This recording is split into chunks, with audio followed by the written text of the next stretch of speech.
You can't break an omelette without making any eggs. Welcome back to Spirit Box Radio.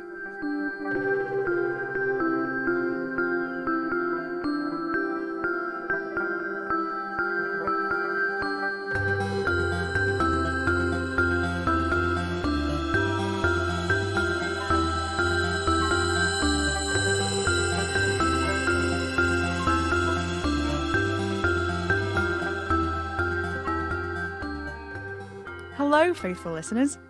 How have you been? Good, I hope. It's hard to know.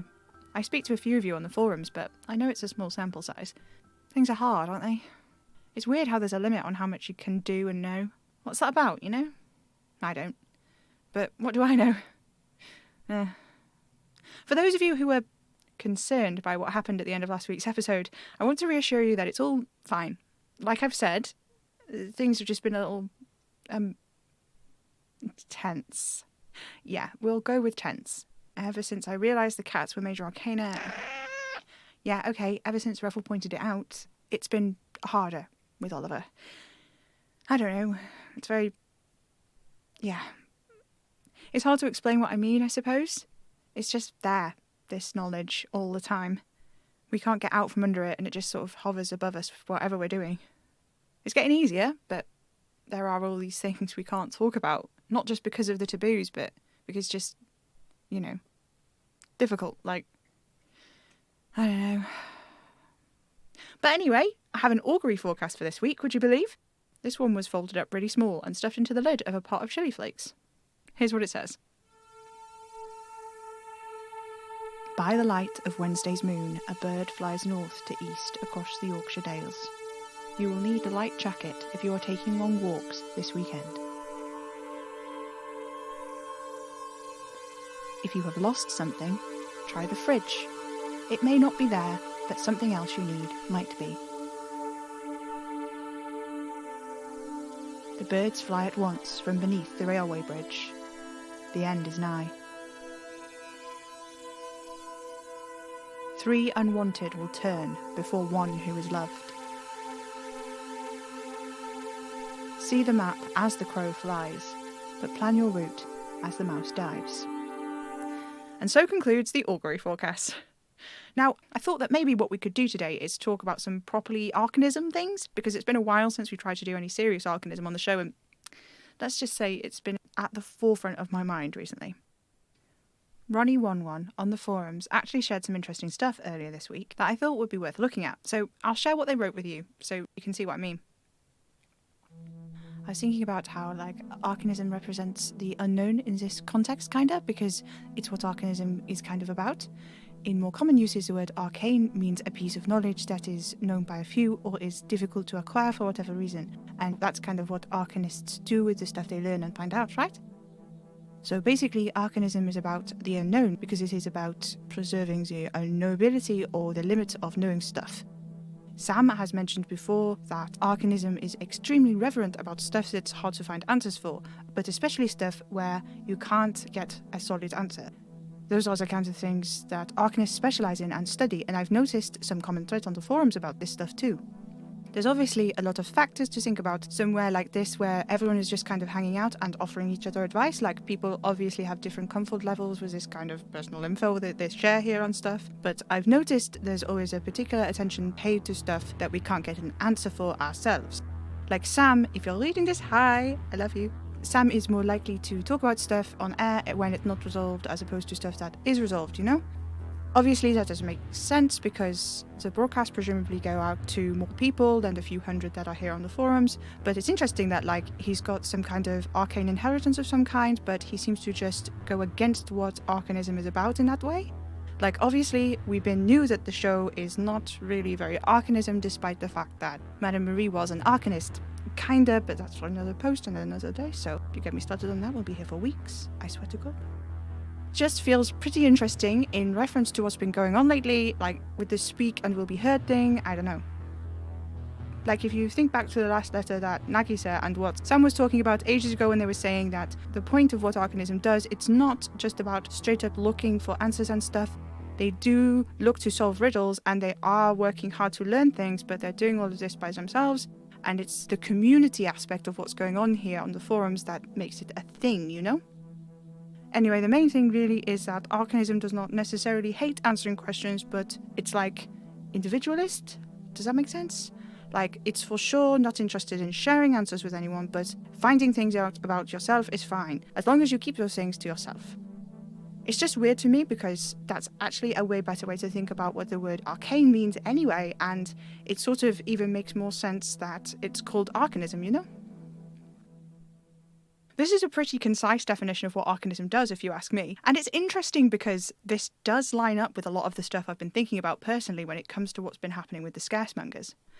When B was explaining to me about what the scaremongers do, he was really interested in getting me to participate and learn for myself what's been going on. I wonder how all of that relates to running a group of people who are cooperating, because it's what seems to be going on there, though I can't say for sure.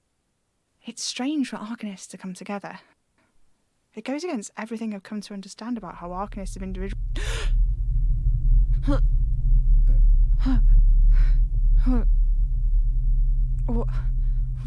What was... Oh no. My nose. Oh. Blood everywhere.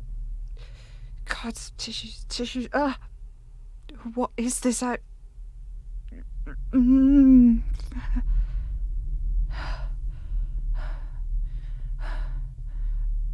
feel like I've been tied to something, like, I don't know, it's right there in my chest.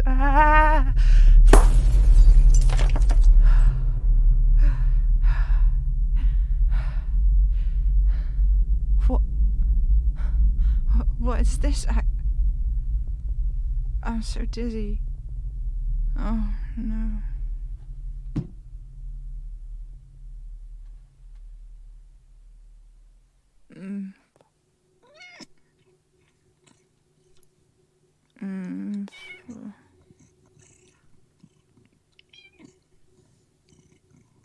Ravel. Hey baby, what? I feel so... I feel kind of fine now, actually. Except sort of, I don't know, wriggly inside. Ugh. Sam. Oh, hey, sorry, I didn't even know you were on. What's up? I'm always on, Sam. Right. Sure. Do you need something? My needs are many and complex. Can I help with any of that? It's unlikely, but I do have a message for you. You do? When did it come in? Just now. But the phone didn't ring.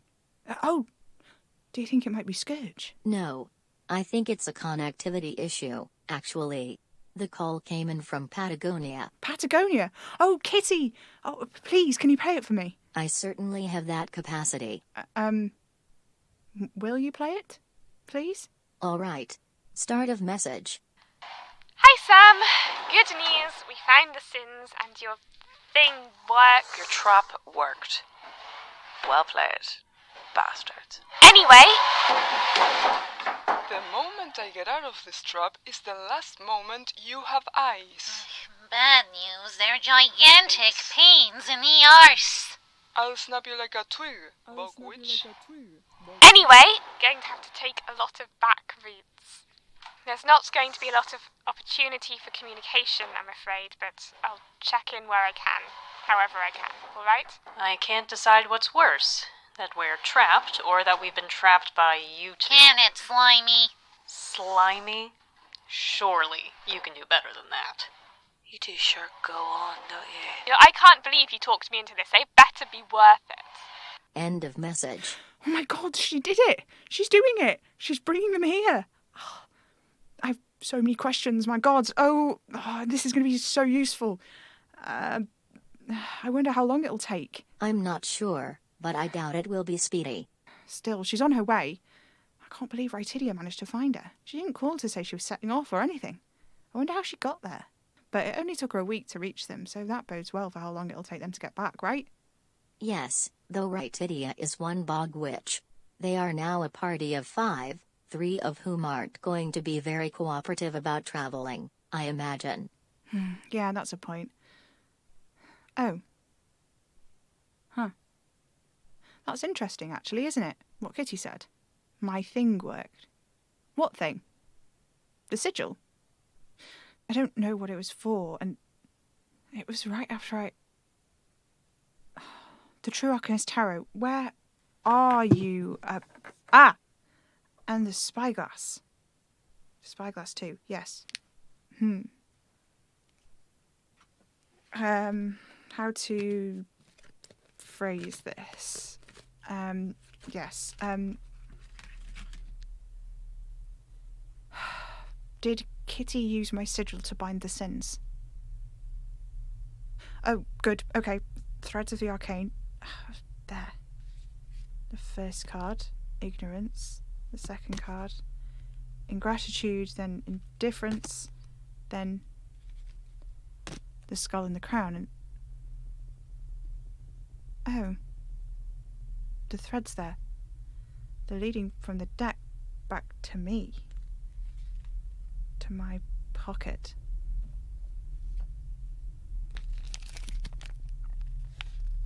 It's that drawing of the door I did. The one that was under my pillow after I had that dream. Through the seeing glass, I can see the sigil shining like a weird constellation. There's a line from each point of the sigil. Each one goes to the sins, and I can see... No.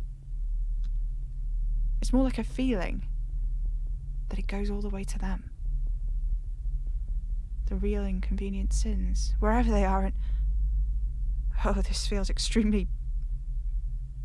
odd. Yeah, I don't know. I need time to prepare. I need time to think. That sounds good. I have so many questions. I need to work out what I'm actually going to ask them. This is weird, isn't it?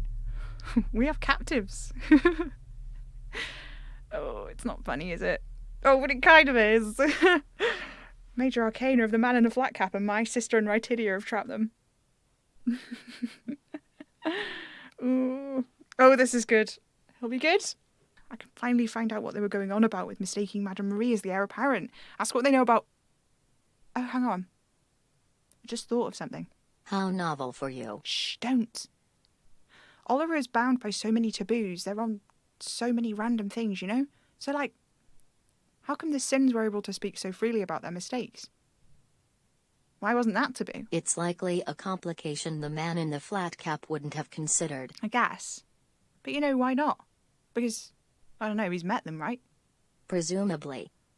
They didn't seem super trustworthy. I don't know. They were elusive about some things. I guess I'll just have to ask them when they get here. When Kitty brings them.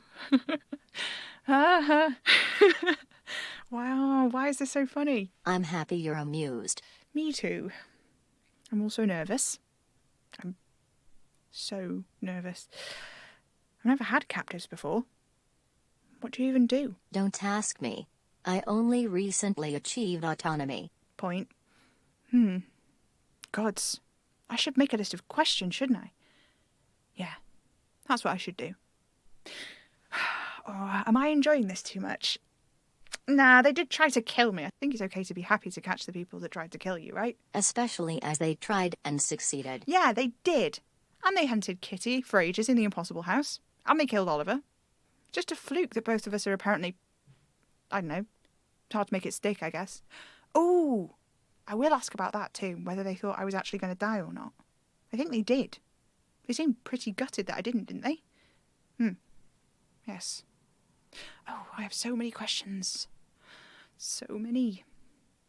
I should tell Oliver. You don't sound overly enthusiastic. I don't know. Maybe I shouldn't. Are you worried what he'll say? I decided a long time ago that what he is makes no difference to me, and it doesn't, except that it hurts him. Gods know I'm grateful he extends the same sort of thing towards me. The trouble is that things are so tense and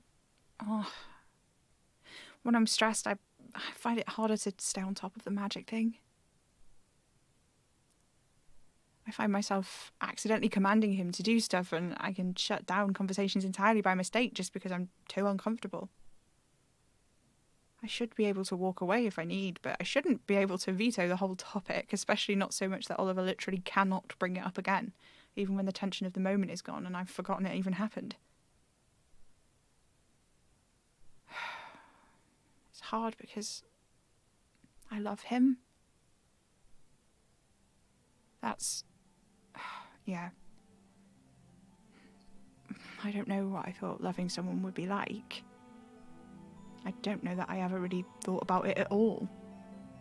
I had little fantasies and stuff, but I didn't think about the little everyday things that make up what it is to be loved and to be loved. It's a dizzying mess of incredible and ordinary.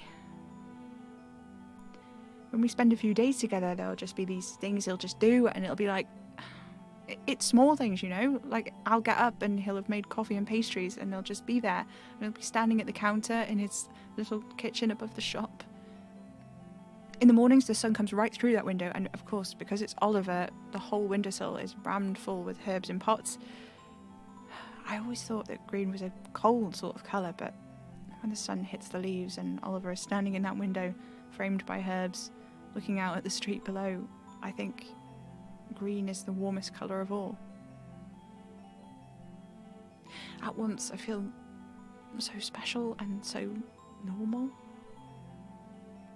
And when I explode light bulbs by mistake or set the toaster on fire because it's not defrosted my crumpets, he just laughs, and he doesn't look concerned or annoyed like Anna. He just kind of lets it. Yeah. I don't know. Oh, it's all a bit daft. What does this have to do with anything? I don't know. Because we normally just talk about things, and there's so much we just can't. That's hard. It's really hard. I'm so glad I have no idea what you're talking about. I won't tell him what's going on with her. I asked him to stop listening to the show a while ago. I didn't mean to, it just sort of slipped out. But I didn't take that one back. I don't know. I'll ask the Sins about the taboos, I guess, and how they work, and maybe I'll ask them about Oliver, too. But they'll be here soon, and Kitty will be bringing them, and Raitidi will be there, and they'll be captives. I don't know why that's so funny to me, but it really, really is. Oh my gods, they thought they were going to kill me in the impossible house. Well, how the turntables. Anyway, hey all listeners, I think I'm going to sign off for the night. Thank you for tuning in. Good night.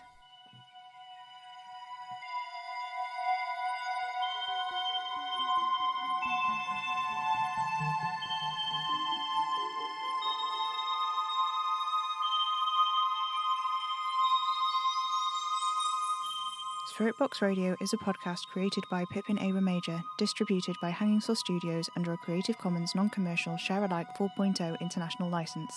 This episode starred Pippin A. Major as Sam, Jessie Jeffrey as Kitty, Becca Barton as Indy, Ripley Leatherbarrow as Raitidi Adolphus, Thais Grimberg as Bliss, Kay Watson as Ingwer, The Recording Machine as itself, and an assortment of cats as Revel.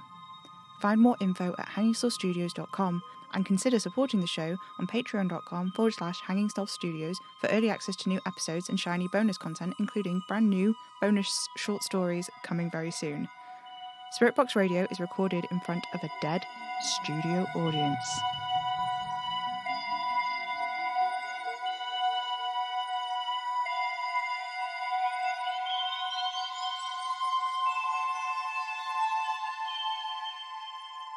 Tune in, get spooky.